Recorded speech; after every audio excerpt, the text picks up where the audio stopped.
And action. I can take that part out. Okay.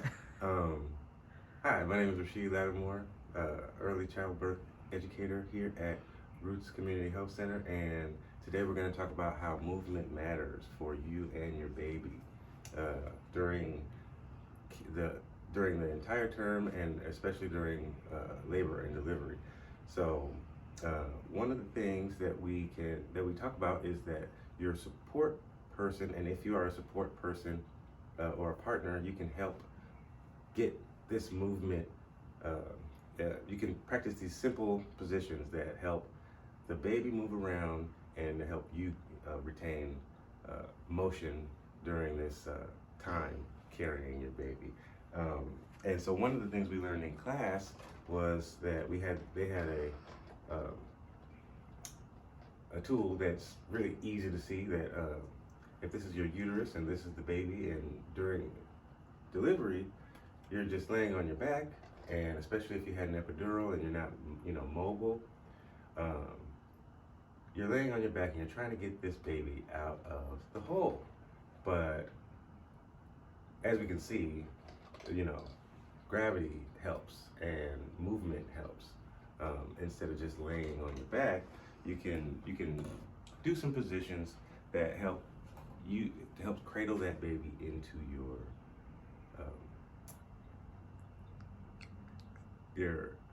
into your cervix, but also in right in between your hip bone.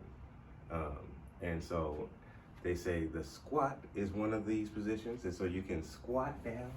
And if you're squatting down, that helps. This helps your hip bones go like this, so the opening gets bigger. So your your your hips are semi-flexible, especially your tailbone section. And so laying on your back or sitting on a surface can close up that tailbone section and prevent the baby from having an easy escape route. And so what we want to do is open up that hip bone. This was another tool that Tamala showed us in class that shows that the hip bone opens as you squat. And as a partner, you can one of the standing positions that we used, and there's actually a set of positions that they're really small, so you might not be able to see them on the video, but there's some standing positions, and the partner is supposed to you're supposed to grab your partner's hands and be a anchor as she squats. So she's squatting and you're holding her up. And if I'm her, I'm squatting and you're holding me up.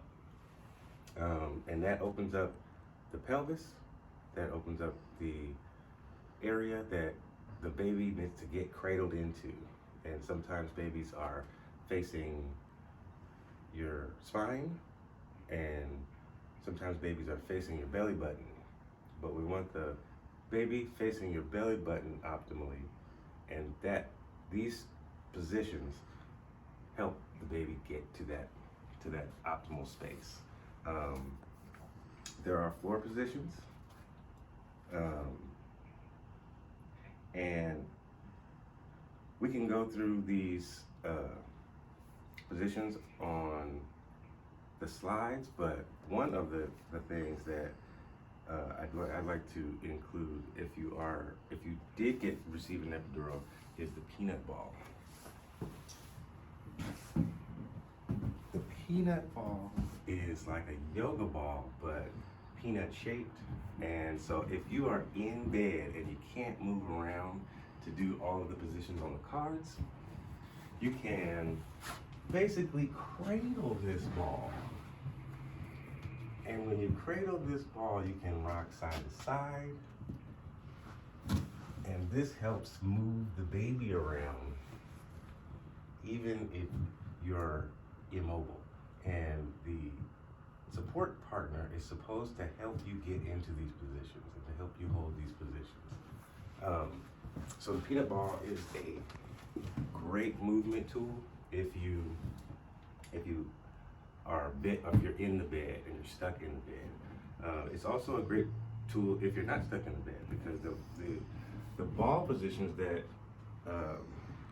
you can use if you're mobile is that you squat in front of the ball and then you arch your back and relax it, and you arch your back and you relax it, and that helps the baby get into the proper area and right into the cradle of your hips where that baby needs to be.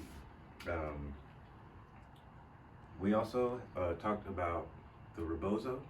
I don't have a rebozo here with me, but it's essentially a handmade sheet that you can wrap around your partner to help ease that lower back pain and to help this person deliver optimally.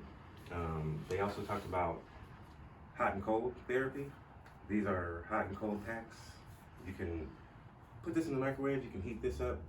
To use heat therapy, you can freeze this thing, and you should have two of these. You should have one that's hot and one that's cold. And we learned that the cold therapy is for physical pain, and it helps to slow down the blood flow into that area and it helps to ease that pain, right? But the warm pack is for emotional pain. And if a person is getting emotional, which is natural and very normal during labor and delivery, you can use the heat pack to help ease their tension.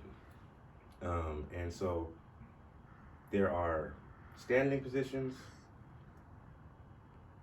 ball positions, floor positions, and as the support person, you can, even as something as simple as the abdominal lift, which is where you stand behind your partner and you lift the baby bump up, and that eases tension to her uterus and to her bladder, and it helps to kind of give her a break from the weight of carrying this baby. And so if you cradle the baby and her, and especially if you're rocking side to side, you're helping to create that optimal positioning for your baby. And so hopefully you guys can include these things in your birth plan if you choose to. These are high benefit positions and high benefit tools that you can use, and it's very low risk. So consider this in your birth plan, and good luck.